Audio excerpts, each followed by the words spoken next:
I'm about as real as they come. All my beats tailored by Joe. House Digital. Maserati, Rick in Detroit. Convertible bird in Miami. Graduated summa cum laude. Strip club made a tsunami. Carlton Hines with the ball game. Grateful Edmonds with the snowflakes. Craig Pettis in the M-Town. Sal Magluta with the boat game. Falcone with the cocaine. Like Freeway Ricky with the plug game. Like Monster Cody in South Central. Larry Davis from close range. A story that went viral of a man buying tons of Girl Scout cookies has a surprising twist tonight. The man is now facing federal drug charges. Multiple outlets are reporting that the DEA has arrested Detric McGowan. Detric McGowan. Detric McGowan, and he was taken into custody by U.S. Marshals Tuesday morning. Tonight, 11 people have been indicted in connection with the case, and they're now accused of trafficking cocaine, heroin, and fentanyl.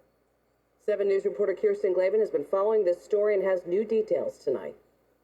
Right off this remote road in Lawrence County is where the drugs were believed to be made and sold. Investigators also say those arrested conspired to bring in drugs from Mexico to sell through the Carolinas and in other states.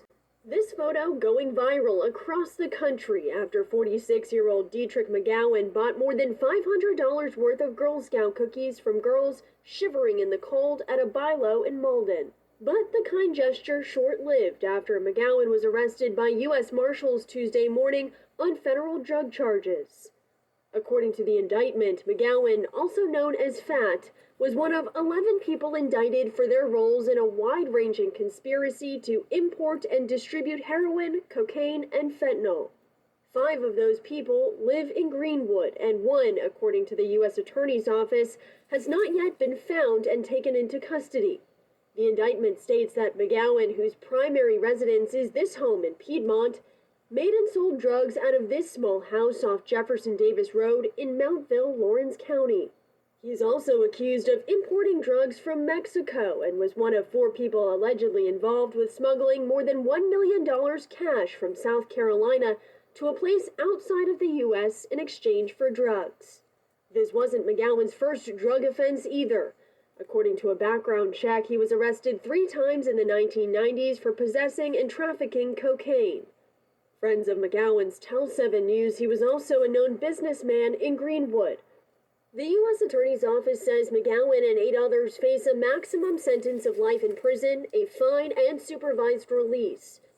2 others, Shakita Holloway and Lauren Poore, face 5 years. The U.S. Attorney's Office releasing in a statement, quote, "As the opioid epidemic tightens its grip on families across America, we will continue to join with our federal, state, and local law enforcement partners to aggressively prosecute individuals who are peddling these dangerous and deadly drugs into our communities."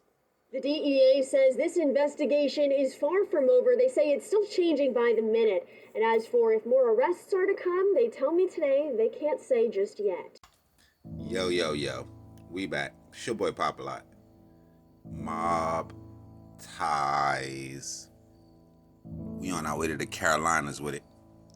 South Carolina. Primarily Lawrence and Greenwood counties, but we need the entire Carolinas to check in. South Carolina, North Carolina. We want y'all to get in the comment box. Rep your section, your city. Now, this Mobb ties is going to take a turn for the weird. Now, the guy that we're going to be covering is a guy by the name of Detric McGowan, aka Fats, 47 years old, from Piedmont. On Friday, March 13th, 2020, he was sentenced to 35 years in federal prison after pleading guilty to participating in a drug conspiracy involving cocaine, heroin, fentanyl, and tramadol, possessing a kilogram or more of heroin with the intent to distribute, conspiring to launder money, obstruction of justice, witness tampering, and obstruction of justice / retaliation.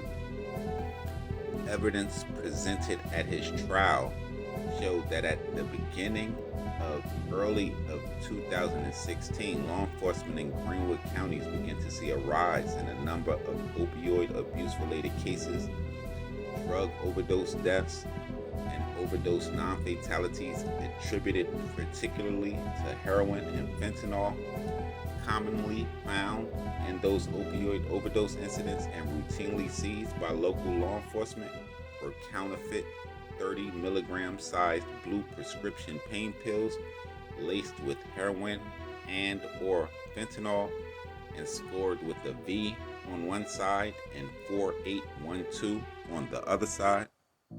Now, if y'all running behind, let me hip you. A blue pill with a V with 4812 should be oxycodone 30 milligram pills. Now, me personally, I do not fuck with that shit. And if you do, I hope you got it from a doctor trying to dunk on a nigga or something like that, and not from a nigga at a fucking Popeyes or at the Food Lion. Something about that just does not sit right with me. Based on human intelligence, advanced electronic surveillance, the execution of search warrants, and other investigative techniques, law enforcement determined that McGowan was a member of a drug trafficking organization operating in the upstate of South Carolina, primarily in Lawrence and Greenwood counties. The organization was responsible for the distribution in excess of $1 million worth of heroin, cocaine, and or fentanyl in the upstate area and elsewhere. Police seized in excess of 20 kilograms of heroin and approximately $1 million during the investigation. McGowan was indicted along with several co-conspirators in February 2019 and taken into custody. And that's going to be less than a week from when he went viral on that Facebook post with the Girl Scout cookies. Now, I know y'all all wondering what the kicker is. Now, in July of 2019, McGowan began to discuss with a person who was incarcerated with him about having his prosecutor and at least one witness killed. The person alerted law enforcement to the threat and immediate investigation began. The evidence showed that McGowan had become frustrated with his legal position and desired to have his prosecutor and the witness killed. McGowan was recorded agreeing to pay the person $10,000 to kill the prosecutor and witness, and provided information on how to find both targets.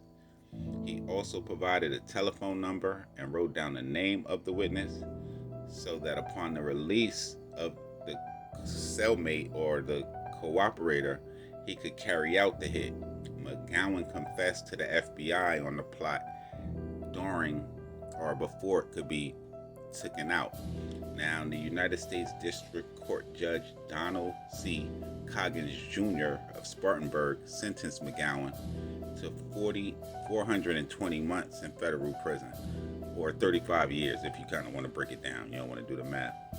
To be followed by 10 years of court-ordered supervision, and as we all know, there's no parole in the federal system, so it's a lot of fucking hiccups.